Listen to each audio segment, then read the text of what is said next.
All right, ready? Welcome to Locker Talk. Are we delayed? Right. I don't know. Let's go. I don't know. Beautiful. All right. Well, I'm Finn O'Hara. I'm Freddie Kudre.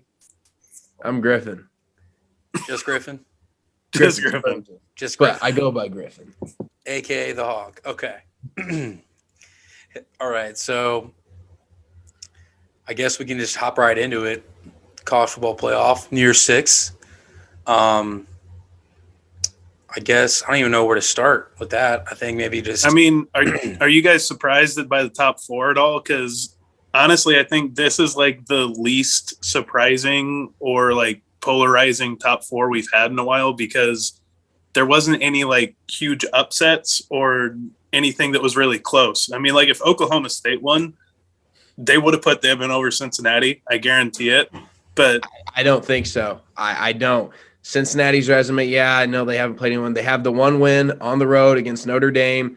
The playoff committee put them at 4. They ranked them really early, like ranked them super high early in the season, which is why they're where they are now, which helped them a lot. But That if was you're a the big help. committee and you've been undefeated all season, you beat the 2 teams that everyone doubted you for, IU, Notre Dame. You did the task at hand. You knew your assignment, completed it. You haven't really had any flaws all year. You've had a couple hiccups here and there. We're not covering the spread against who was it? Tulane, like whoop-de-doo. You come out, you murder Houston. You know, I think they're deserving. Yeah, Oklahoma State, cool, but you lost to Iowa State. And then obviously, you know, you lost to Baylor as well. But I think are we shocked at all? Shocked at all about? I mean, Michigan's really good, but I mean, are we shocked that they? Are we pretty shocked that they got in the top 4? Michigan? no, not at all. They at all? absolutely deserved it. It's just like every year since Jim Harbaugh has been there, with the exception of 2020. They had to beat Ohio State in your end, and they finally did it. I mean, they absolutely deserved it. They looked really good against Ohio State, and they absolutely waxed a pretty good Iowa team. So They were fun to watch. To be honest with you, Yeah, they lost to Michigan State. If they play Michigan State again, let's say Michigan State somehow got in, some random crap happened, Alabama lost, Cincinnati lost, and you know who else lost? If I don't know, Oklahoma State then lost. Somehow they got in. Michigan State. If there was some way they did, if they had to play again, Michigan would beat the brakes off of them. I firmly believe that. This team is a lot more physical. I think Michigan State, after kind of everything that shook out, was the clear-cut third best team in the Big Ten East, which, I mean, this year that's not saying you're bad, because I think all 3 of those teams are top 10, maybe top 12. I mean, that's crazy to have in the same division, but yeah, I mean, that's definitely not bad, but they're definitely the third best team in the division. I think the committee got it right too. I like that they matched up Alabama and Cincinnati. I personally think after watching Georgia play Alabama in the SEC championship game with the 2 safeties or cornerbacks, that Cincinnati has, I think their secondary matches up the best out of Oklahoma Michigan and Georgia. I think their secondary matches up the best with Bama.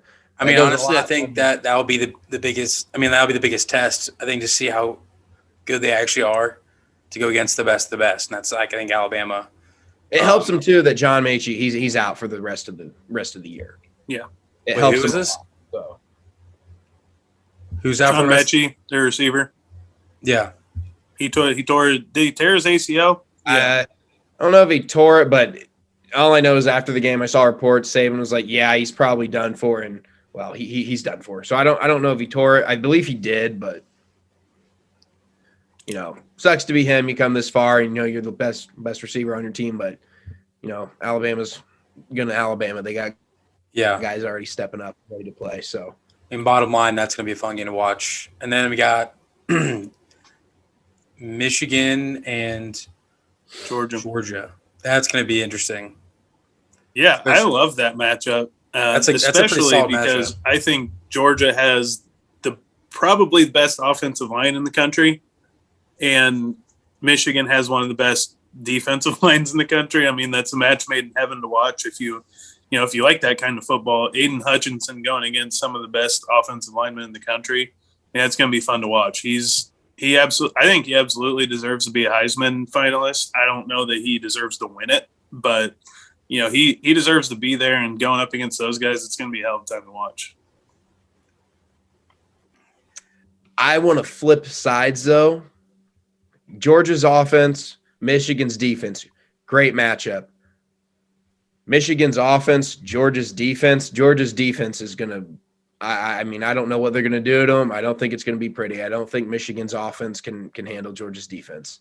You think it's going to be like week 1 Clemson, Georgia, where it's like a 10-3? I'm not saying it's going to be that low. I think teams have definitely gotten better over the season, but I mean, I think Georgia's defense, especially what Alabama did to them, they're Kirby Smart, DC, formerly at Alabama and other places too before that. He's going to tighten things up.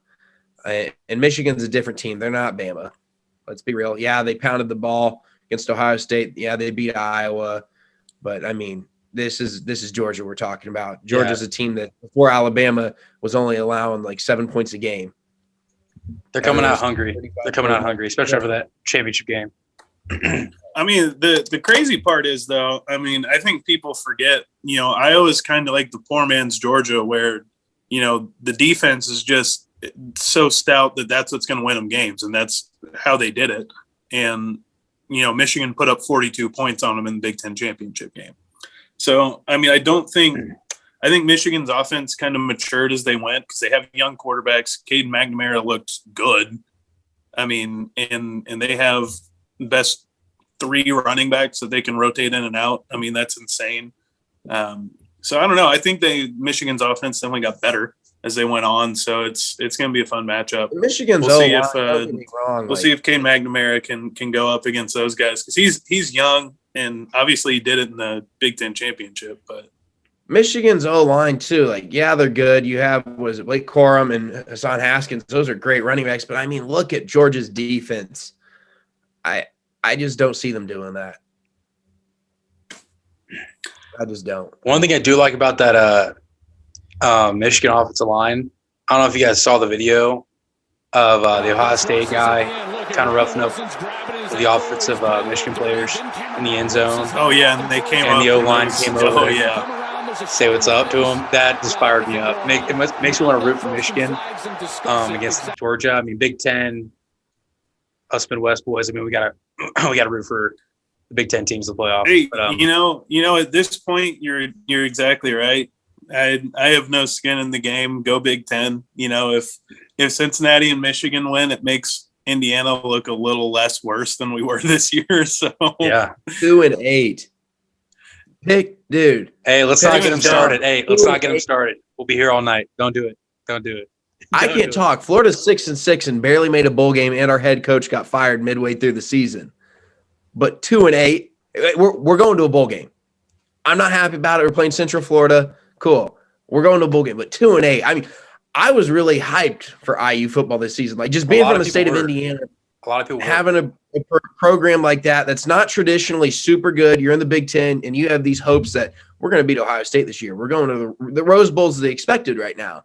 Granted, Leo, guys. And the thing was, literally leading up until the Iowa game kicked off, those expectations were warranted. I mean, almost everyone was returning from the team that, lost one Big Ten game last year, and it was to Ohio State. I mean, the expectations were warranted because everyone was coming back. And it just, as soon as the Iowa game kicked off, I mean, it was over. It was pretty much over because, they kept it close with Cincinnati for a while. Then McFadden got questionably ejected. They kind of ran out of juice there. The Michigan State game easily could have won that. They lost by 5, and they had to settle for 3 field goals in the first half. And then the wheels kind of fell off from there because you lose Maryland and Rutgers. But, my thing is now looking at it kind of now that the season's over, Penix is leaving. That's fine. I love the guy. He did a ton for Indiana. He just wasn't the same player as he was in 2020 after he got hurt. And I don't know if he was even going to be the starter next year, even if he was healthy. I mean, Donovan McCulley looks good. And the freshman. Huh? Give the keys to the freshman now. Donovan McCall, yeah. give them to him. Oh, absolutely. And he looked good in flashes. I don't think he was in a good situation. They had a banged up offensive line that already wasn't good. I mean, it was just a bad offensive line. They just get healthy. I mean, like they had like walk-ons. Yeah. Like the walk-on of like way back in the depth chart. They were like Ben O'Hara was starting days. offensive line at Indiana this season. He probably could have been. I mean, the last two games of the year for Minnesota and Purdue, we literally lined up starting with a walk-on quarterback and a walk-on running back. That's insane. That's high. That is insane. And you lose. It goes to show you injuries really bit Indiana, but it already wasn't good, so it didn't matter. Yeah. And then there's Notre Dame. And let's talk about the new hires this year of college football. Okay, so I want to start with Notre Dame and Freeman. Freeman era, like baby. hire. Freeman era. Let's go. I'm hyped. I love it, but you guys turned on Brian Kelly so quick. He was, a month ago, he was the best coach in football. And now he was he wasn't the best coach in football. He was the best. He was the winningest coach that never won a championship. Could never really get him past the hole. Now he and his family are down in Louisiana. Did you see that? The guy at center court, first day. Someone said, I think it was Booger McFarland said that his mic, something with the mic and it connecting made it sound like that and it cut out. And the more and more I watch it, I kind of believe him. But the rest of it, he definitely tried to put on like a Southern twang to it. So I'm kind of like, it wasn't just that family clip. I mean, it was the whole thing was the whole speech. It was all just because you see a thing before, like me and my family are so proud. It was just bad. It was just bad to watch. It was cringe. Phony. He was born and raised in Massachusetts. And there's no reason he should sound like that. Could not be. He's got the whole. I'm walking here. But no. And then I don't.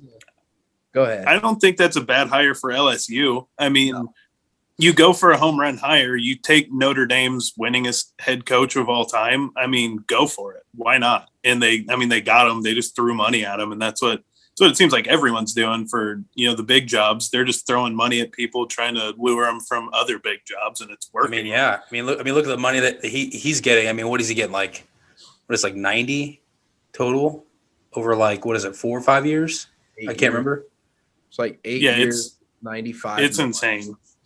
And Lincoln Riley, I mean, I love that hire. USC absolutely threw their entire athletic department's money at Lincoln Riley. I mean, they bought his 2 houses in Norman for $500,000 over asking price for each. They gave him a $6 million mansion. It's ridiculous. And he has unlimited use of the athletic, the presidents or the school's private jet. Oh, and I mean, some of this I feel is fabricated. The whole report hasn't come out on a lot of it. I don't think 100% of it's true, but probably 99.9%. There's something that's fabricated, but a lot of it's definitely true.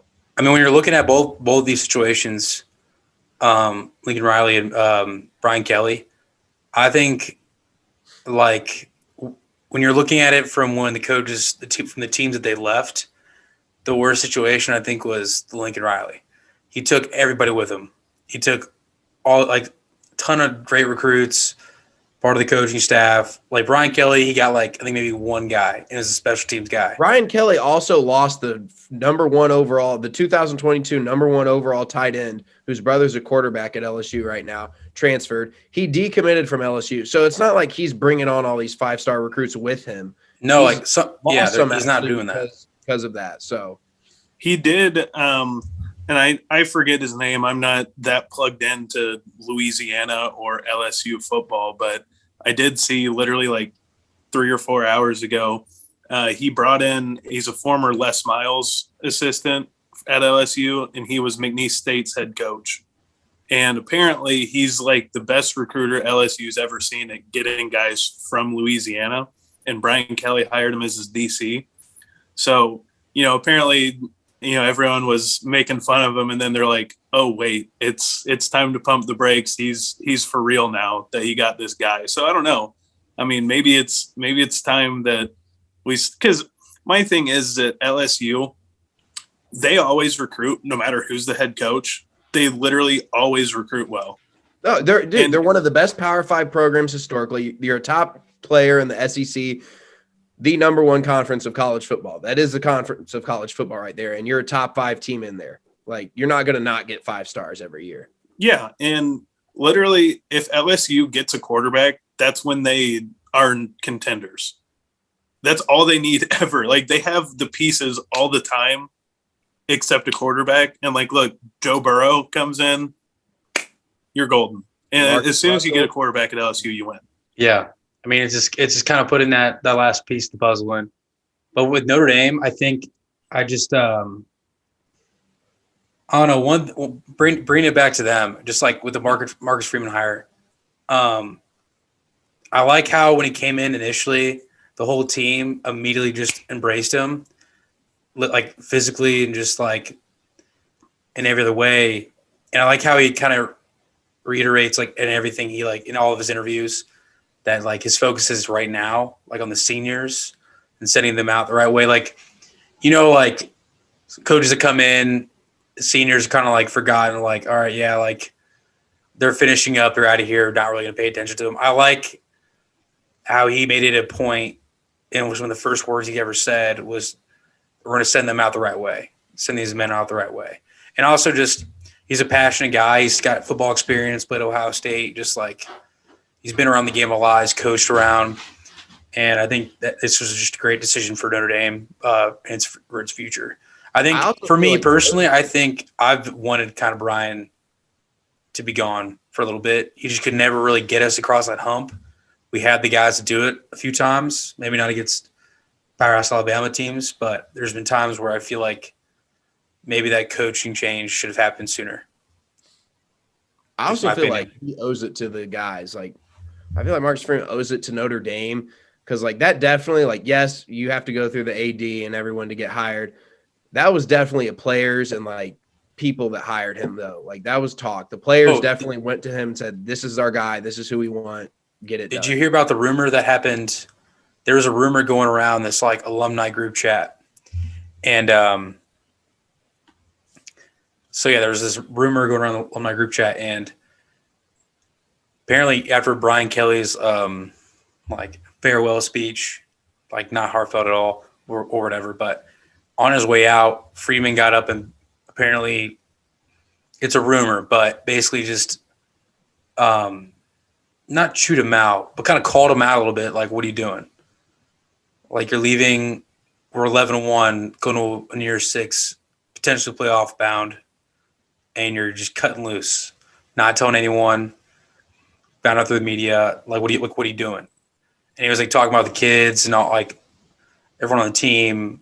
And basically just called him out, made Brian look kind of bad.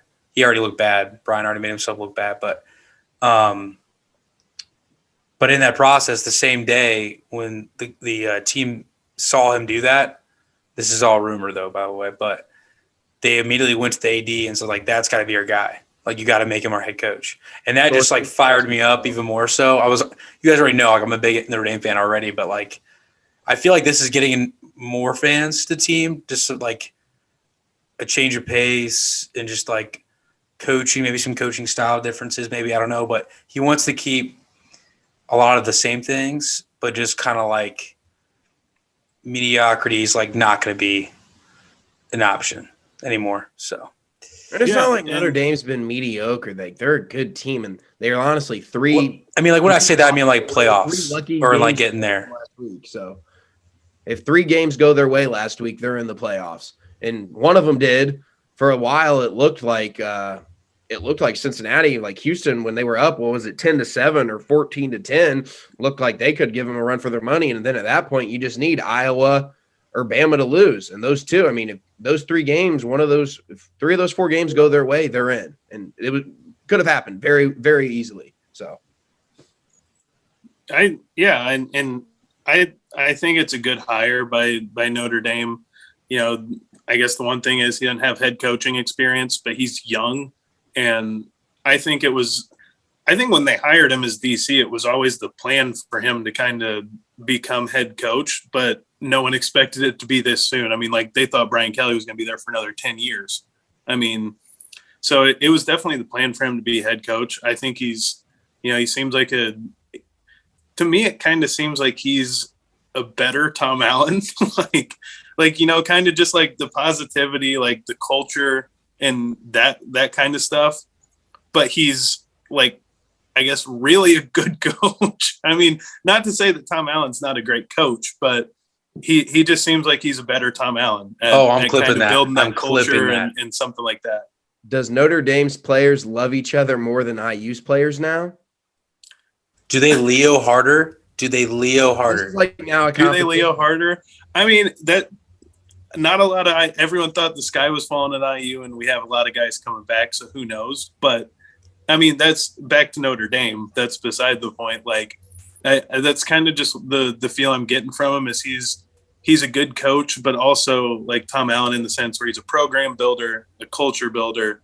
And I think that's what Notre Dame needs, because Brian Kelly I guess he just doesn't have that edge to him. Of being young, I don't know. He's not a player's coach. Brian Kelly just never seemed like a player's coach. No. And his pregame speeches were awful, bland, just like he is. And I just think, you could already tell he was going to be a player coach when he first walked in, when he's dabbing all the guys up, getting all hype with them in the locker room.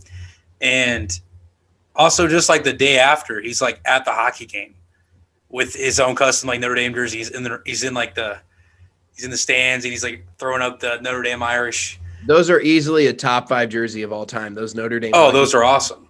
But I mean, the look at like that right out the gate, he's like going to other you never really saw Brian do that as much. No, and like first day out, Marcus is at the game with his family. He's like throwing it up like a young kid, just supporting his, like repping his team. Like that's just like there's 2 more fans hires we're missing though right now. What's that? Billy Napier. One, we'll get on that. Brent Venables. DC at Clemson going to Oklahoma. Yes or no? Yes, I think that's the best possible hire Oklahoma could have made right now. I agree. I agree with that. Plus, also, time out before we go any further. Like I'm gonna create a montage, okay, of you, Freddie, saying, "I think Marcus Freeman is a better version of Tom Allen." Like I'm gonna clip that. I'm gonna put montage all your like IU quotes and all that stuff, and then I'm gonna put that right there of you saying, "You know what? I think Marcus Freeman's the better Tom Allen." I mean, that's fine. I'm gonna clip also that. Later, after we talk about Venables and Napier, IU's new offensive coordinator, we need to talk about old Walt Bell, Mr. 2-23 at UMass. Anyways, Brent Venables, I think, is the guy. Oklahoma's defense has always been lacking in the Big 12. I think he has a defensive mindset coming in. He's had a pretty good defensive run at Clemson, I'd say. So great coach. Scared money don't make money, baby. Billy Napier, it is time. It is time for the Gators. The Gators got the guy they wanted. He understands they need to recruit. Dan Mullen straight up said he didn't recruit in season. Was that a lie? Yes. He recruits in the season. It just wasn't as big as an emphasis. This guy wants players, wants 5 stars. He straight up said, how hard is it to get University of Florida, like 20 to 25 good players each recruiting class? It's not. Look at Bama. We're Bama. Sell them on that. You're in. Florida is a standard. These should be the same thing. When they've kind of gotten away with that. Florida's literally, like, to me, maybe not like the last 5 years, but like the last 15, 20 years, Florida is the same as Alabama. Because I live in the SEC world. I wouldn't say we're the same as Alabama, but if you look at the SEC right below them, up until Kirby Smart the past 3 years, it's been Bama and then Georgia. Bama and Florida, excuse me. Then Georgia and LSU. Occasionally LSU might top us here 1 year or not, but it's been Georgia or Bama, and then right under that is Florida. And I don't know where, McElwain, Mullen, I don't know where they got away from it. I mean, like it's crazy to me though, because Mullen seemed like the right hire at the time because he literally had Mississippi State in the playoff picture. And like, absolutely, if you're Florida, you look at that and you're like, if he can have Mississippi State in the playoff picture and get a guy like Dak Prescott and be the quarterback whisperer that apparently Dan Mullen is, and have Dak Prescott play like he does, be a Heisman candidate, you're like, he's going to thrive at Florida if he can do that at Mississippi State. And then it just, there were glimpses of it. Like the Bama game, when we played Bama, our second or third game of the season at home, lost 31-29. There were glimpses of his offensive mastermind, and the defense played great. Like there were glimpses of it. Like, okay, this guy, I mean, he can coach. Last year too. I mean, with Trask, and obviously he had the arsenal. We don't have the weapons like we did last year, but I mean, when he got the players there was definitely talent to do it. And like last year just goes to show you get those talent there. I mean, other than the one, you had a couple transfers come in, but I mean, last year everyone was pretty much brought on like a recruit other than what was it? Trayvon Grimes from Ohio State, Trask, Tony, Pitts, Shorter. He's a transfer from Penn State, didn't do much, but I mean, like solid players. State either. I mean, those are all guys that are, stars, running backs, O-line, everyone. So I'm ready to see. Scared money don't make money. Put your money where your mouth is. Go get some good recruits. See how it goes. And plus, the players are already on board with it. So. Yeah, Finn, a little basketball though. Basketball. Florida basketball. Is this where we transition into talking about how bad that loss was last night? Wait, okay, losing to 0-7 Texas Southern. SWAC. Did they come in? Did they beat us by like 15? Yeah. Was the spread 24? Yeah. Did like 40 points? Yeah. It happens. At the end of the day, though, are they going to rebound from this? Yes. Did we look awful from the free throw line? Yes. Could we stop their big man who's a transfer from Stephen F. Austin? No, we couldn't. At the end of the day, though, when we can't shoot, can't make our free throw, defense was bad. We're going to bounce back. Every team has a bad loss at some point in their season, whether their bad loss would be like a Duke losing to Ohio State up 10 with like 2 minutes or 3 minutes left. Should they lost it? No. Is that a bad loss for them? Yes. Is it as bad as what Florida happened? No. Will they get over though? Like I said, yes. Are they still going to make the tournament? Yes. Are they going to be like a 6 through 9 seed? Absolutely. That's what the Gator standard is right now. It's not, I mean, I got to take that, and maybe we'll make the Sweet 16. So wait, off of that point, is it kind of like Finn was saying with Brian Kelly, where like Mike White makes the tournament all the time, but he's never that competitive in it? Is it time for him to go? It's kind of like Brian Kelly. They were never going to fire him. Right now, I mean, like Mike White's only been there like 4 or 5 years. I don't see them. I think he's been there 5 or 6. Actually. I don't see us letting him go, but it's just like it's the same thing. Like, yeah, you made the Elite Eight with like Chioza. That wasn't even your recruiting class, though, really. No, I was going to say he was successful with Billy Donovan's recruits at that point. Did he bring in like 2 5-stars in 1 year and have like a top 5 recruiting class with Trey Mann and Scotty Lewis? Yes. The only one that panned out was Trey Mann, and he literally was our whole team last year. Castleton came on a little bit. Other than him, though, like he didn't coach. This year he got transfers, cool. Mid-major transfers that are doing great for us. But like other than that, like I think it's definitely coming down to the point. I mean, Billy Donovan at one point made like 3 straight Elite Eights, back-to-back 2 national championships. Back-to-back national championships. Like that was the guy. I mean, so I think it was the golden age of Florida. But Butler also has ways to go in basketball. So does Notre Dame, the state of Indiana, other than, Purdue or IU. We'll touch on IU. I think I like Mike Woodson. Freddie, you can carry on with that. I like what he did. Yeah, I mean, I completely get what you're saying about Florida. I mean, it might be time. Laval Jordan at Butler. He's get him out of here. Very close. I'll give him either this year. I think this year they're hurt. They're banged up. I get it. You're hurt. A lot of, stuff going on there. But next year, if the same stuff happens, you can't. I mean, he's the thing about Butler is, I feel like it's kind of like I was saying with LSU football. Butler always has good players that kind of fall down from Power 5 school. Well, not Power 5 schools but kind of falls down from elite programs that don't get recruited by maybe IU and Butler. And those IU and Purdue, and those Indy kids will go to Butler. Like they get good players all the time, especially from Indianapolis. Oh yeah. And it's crazy that they've had such a long line of coaching success, starting with you had Todd Licklider, who's granted didn't pan out as a great coach. He had his chance at Iowa. I was gonna say Thad Matta, Todd Licklider, obviously Brad Stevens, then to Chris Holtman. And then you go to Lawal Jordan, and it's like, it's not the same as it used to be. I mean, for the longest time, Butler was a really successful stepping stone for way bigger jobs. And they were so good that it elevated them from the Horizon League to the Big East. I mean, that's insane.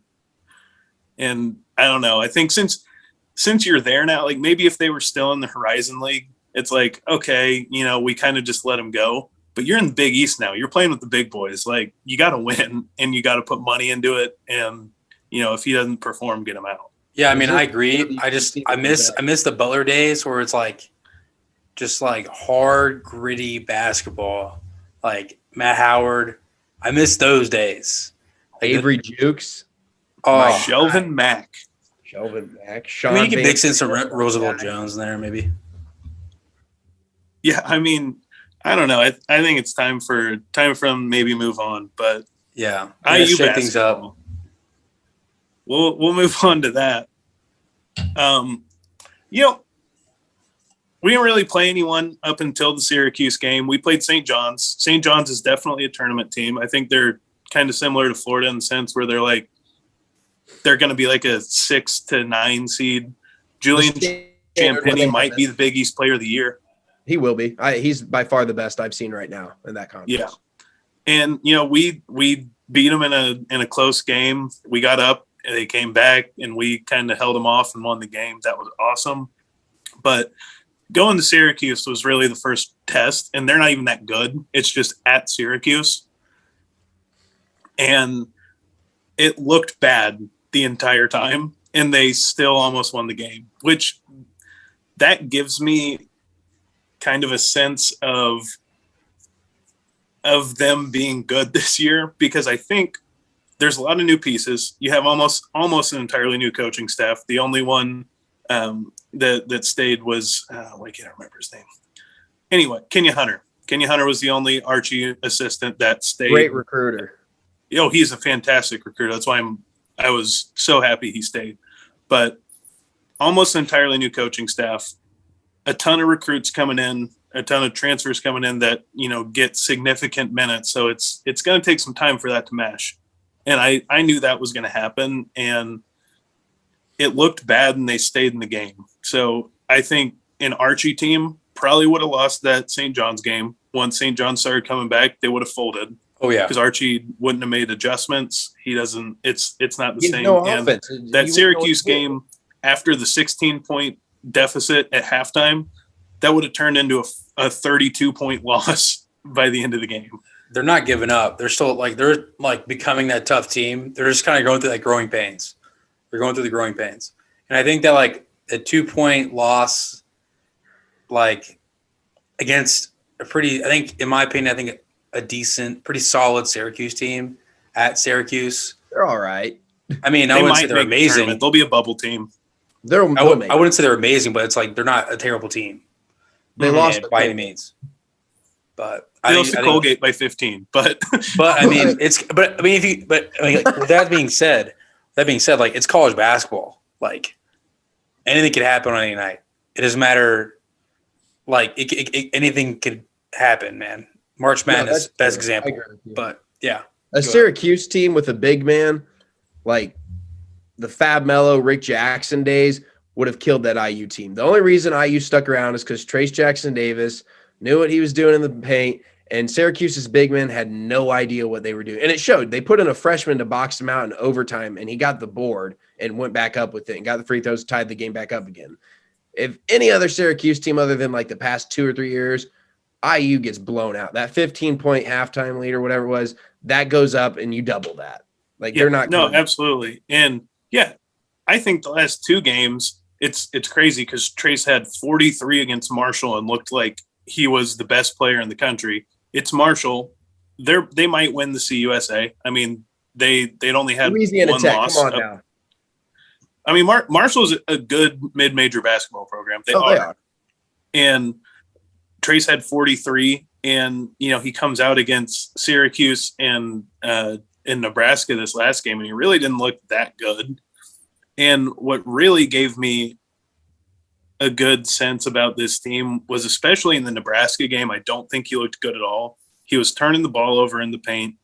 Shots weren't falling for him, but we still handily beat Nebraska because other guys stepped up. Mike Woodson made adjustments to get other guys the ball and let other guys score. Tamar Bates is going to be a special basketball player. He's probably going to stay he's going to be like a 2-year guy where he's going to get the growing pains out of the way this year and kind of break out next year. But yeah, I think this IU team is going to make some noise in the Big Ten once they figure it out, because unlike last year, they don't need Trace to be the sole scorer, to be the sole rebounder. I mean, he doesn't have to do it all for this team. He's great. He can do it all if he needs to. I mean, he was a preseason All-American for a reason. But yeah, he didn't have to do it all himself, and I think that's kind of the most positive thing that I've seen at least the last 2 games. And I mean, like they got like a big test tomorrow, or is it tomorrow? I don't know, but against Wisconsin. Yeah, at Wisconsin. So that'll be another. Haven't won there since any of us have been alive. And that's changing tomorrow. That is changing tomorrow. And tomorrow, the Leo. Let's go, baby. Now moving on. Do you want to talk about Purdue? They're good. Yeah, I mean, you have That's to. about it. Yeah, I mean, number one, first time in school history. So we've done it 54 times, so. It's a classic IU fan. Just got to give it to him. I don't know any team right now that can match up with Purdue. And, like, people are saying Gonzaga. I don't see that. I think Gonzaga was overrated. They got a lot of stuff to learn, growing pains. But I think Purdue by far is the best team in the country from top to bottom roster. Right now, I agree with you. I think Purdue is the best team in the country, but we've seen it with a lot of teams, and I've seen it with IU in the past. We've seen it with Duke teams. College basketball season's long, and you can peak early. And I'm not saying that's going to happen to Purdue, but they kind of got it running like a well-oiled machine, and it can run out quickly. It happened to Iowa last year, I think. Iowa was kind of clicking. They were top 2 all year, and then as the Big Ten season went on, they lost to IU twice, who was terrible last year. But I don't know. I definitely think right now they're the best team in the country. We'll see how it goes. I'm excited to see IU play them. I'm excited to see Purdue continue to get into Big Ten play, because there's a lot of good teams in the Big Ten. Like, wait, who's number 1 in the Big Ten right now? Purdue. Bro. Oh, ESPN keeps saying they're like second right now for some reason. Even they're 8-0 and number 1 in the country. I don't know why ESPN's saying that, but well, there's only been 1 conference game for most teams. Some have 2, most have 1. But I think like I said, there's a lot of good teams in the Big Ten. I don't think there's a ton of great teams. Like Ohio State's good, Illinois is good. They're overrated. They are overrated. Who, Illinois? Illinois is very overrated. From what that's what I'm saying. I don't think they're a great team. I think they're a good team, and I think that's what a lot of the Big Ten is this year. And it's going to be fun to see Purdue play them, because Iowa gave them a run for their money at Mackey, which you don't see very often. And they were without their best player, so yeah. So who knows? We'll see, but I'm excited to watch Purdue. I think they're a fun team to watch. A lot of Gonzaga last year. You have the point guard down. You have the shooter, Kispert. They got Stefanovic. You kind of got your big man, your power forward, your threes that kind of move around. And then you got like your Timmy, Travion Williams and Zach Edey. They're not the same players, Timmy, but like they're there. You can rotate them. First kind of comes into like they just have so many guys to plug in wherever they feel. Like they could go 10 deep. They kind of could do exactly what that Kentucky team did. Not as successful, not each player's high as a ceiling as that, but definitely could rotate 10, and they do. So this makes me excited for that IU Purdue game. Oh my gosh. I think it'll go 1-1. We don't have to play them until January. So I think that's good for us, at least, that we get time to, like I said, figure that stuff out and get the kinks out of all these new pieces. And I think maybe by then, we'll see, but maybe by then we'll kind of have it figured out and it'll be a really good game against Purdue and IU. Yeah, and hopefully stay healthy too. I think ultimately they'll beat us. I do, because I think Trace Jackson Davis would be the best player on that floor, but I don't think Race Thompson's good enough to help Trace out against both of Purdue's big men, if you know what I'm saying. No, that makes sense. That'll be so. I mean, the first time they play him, that'll be a good, like, I think it's going to make IU better, especially if they come out of there healthy. Yeah, I think that'll make them better, kind of give them a look at one of the best teams this year. But yeah, I just think for Indiana, I feel like it's nice to have an Indiana, like the basketball state, that's kind of losing that kind of like name for it. Like we're kind of losing that like basketball credibility. Well, when Notre Dame last year we hosted. Sorry, go ahead, Spurgeon. I said when Notre Dame goes to Boston College, dudes wearing New Balance uniforms and get pieced by 30 points, and they're like a 9-point favorite. I mean, it kind of goes to show you the year that's going to happen. So, and you're kind of right, Finn, because the state of Indiana hosted the entire tournament, and there was only one Indiana school in it, and that was Purdue, and they lost in the first round. And we hosted the entire tournament. It's just like it's sad to see a state that's like kind of known for like basketball not have that kind of like that power, you know. I think we still got the credibility. I mean we do, but it's like kind of we're falling off. Like we've fallen off like as a whole. We're always going to have that though. The three gyms that we have, Hinkle, Mackey, and Assembly, those are three of the most iconic in all of college basketball. We have like 7 of the 10 largest high school basketball gyms. Like that's what we're known for. Like we're not losing. Like, you know, we're not as good like college wise, but like the it'll be back. I mean, yeah. Notre Dame's a decent enough program. They've always have been like good at basketball. I mean, they'll always be competitive. You know, Butler's eventually going to figure it out. Indiana State, who knows what's going on there? They've been good before. I mean, I guess that's what I just mean. Like, as like when I say like credibility, I mean like as a whole, I feel like we, as like Indiana and as a whole, like we have not been as like competitive in recent years compared to like in the past. Well, that falls on it's Indiana basketball, of course. I use the face of Indiana basketball. Yeah, like of course, that falls on us for not being good. Well, I mean, it doesn't help when like Purdue's like kind of choking in games, or Notre Dame just like not really getting like barely getting in the tournament, losing to somebody. Like I don't know. It's just like it's cool to see at the beginning of the season. We'll see what happens, but we got an Indiana team at number 1, Purdue, and then you got IU kind of coming into their own. We'll see what happens. We're right outside the rankings. I mean, we have been all year, and I think we're eventually going to break in. But I kind of get your point. Like within the last 10 years, Butler made back-to-back national championships. Notre Dame made back-to-back Elite Eights. IU was a number 1 seed twice in that span. Purdue's been, I mean, top 2 seed like 3 times since then. I mean, Evansville still hasn't made the tournament. Yeah. They had that win against Kentucky, though. They had that win against Kentucky. There you go. Hey, but, I mean, I guess that kind of wraps up what we were going to talk about today. I mean, we could go on for hours, but, I mean, I guess if you whoever was listening or watching for this long, you'll just have to wait till next time, man. Hoosiers basketball will never die. Hey, Leo. Marcus Freeman, this bottom line, Marcus Freeman, Leo's harder than Tom Allen. Bottom line. Like Florida spread versus UCF in the bowl game. Hammer it. Yeah, UCF sucks. So yeah.